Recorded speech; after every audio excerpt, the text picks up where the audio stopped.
Hi guys, இன்னைக்கு நம்ம Indian cooking ஸ்டைலில் என்ன ரெசிபி பார்க்க போகிறோம்னு பார்த்தீங்கன்னா அடை தோசை. வாங்க பார்க்கலாம். இந்த இன்க்ரீடியன்ஸ் வச்சு தான் இன்றைக்கி நம்ம அடை தோசை எப்படி பண்ணுறதுன்னு பார்க்க போகிறோம். இதுக்காக நான் 200 கிராம் புழுங்கல் அரிசி எடுத்திருக்கேன். 200 கிராம் பச்சரிசி,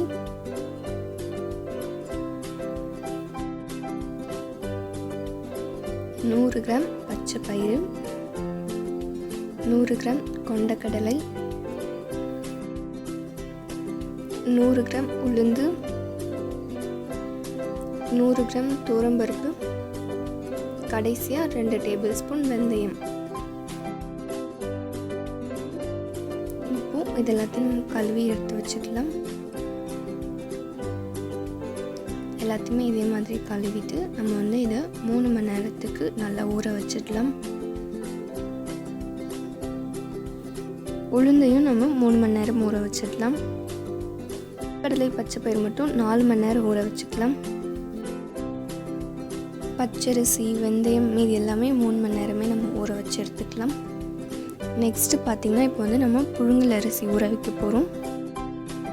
கொஞ்சமாக உப்பு ஆட் பண்ணிவிட்டு நம்ம அரிசி கழுவினோன்னா நமக்கு அரிசி நல்லா வெள்ளையாக கிடைக்கும். அதனால தான் இப்போ வாஷ் பண்ணிவிட்டு இதையும் நம்ம 3 மணி நேரம் ஊற வச்சுக்கலாம்.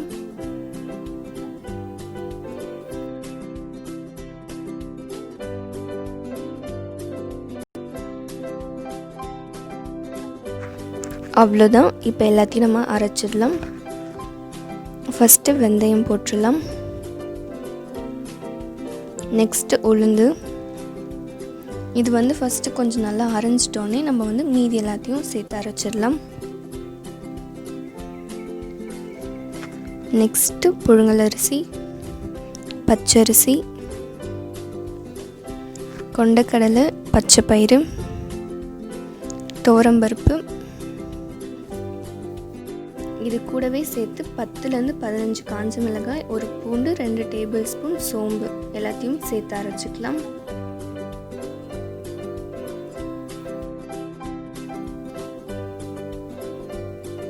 கூடவே தேவையான அளவுக்கு உப்பு சேர்த்து அரைச்சிக்கலாம். நம்ம இந்த மாதிரி கன்சிஸ்டன்சிக்கு அரைச்சா போதும், ரொம்ப மைய அரைக்க தேவையில்லை. இப்போது எல்லாத்தையும் அரைச்சாச்சு, நம்ம பாத்திரத்துக்கு மாற்றிடலாம்.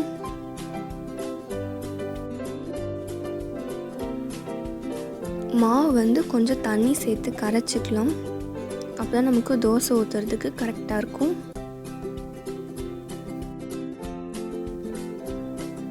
நெக்ஸ்ட்டு தாளிச்சிடலாம். இதுக்காக நான் 5 டேபிள் ஸ்பூன் எண்ணெய் விட்டுருக்கேன். கடலைப்பருப்பு ஆட் பண்ணிக்கலாம். மிளகாய் சேர்த்துக்கலாம். இஞ்சி பொடி பொடியாக வெட்டி வச்சுருக்கேன், அதையும் சேர்த்துக்கலாம். இப்போ இது எல்லாத்தையும் நல்லா வறுத்துக்கலாம். நெக்ஸ்ட்டு வெங்காயத்தை இந்த மாதிரி நீல வாக்கில் வெட்டி வச்சுருக்கேன், அதையும் சேர்த்து நல்லா வதக்கி எடுத்துக்கலாம்.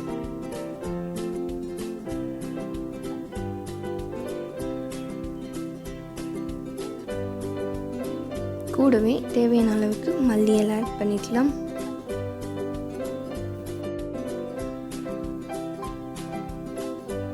நல்லா வதக்கியாச்சு. இப்போது இதை நம்ம மாவில் எடுத்து போட்டுடலாம். நல்லா கலந்து விட்டுட்டு நம்ம தோசை செய்ய ஸ்டார்ட் பண்ணிடலாம்.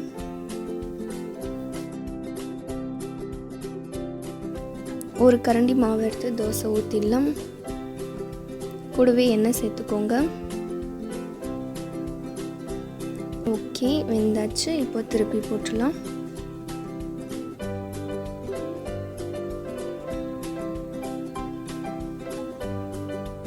அவ்வளோதான், ரெடி ஆயாச்சு. இப்போ நம்ம சர்வ் பண்ணிடலாம்.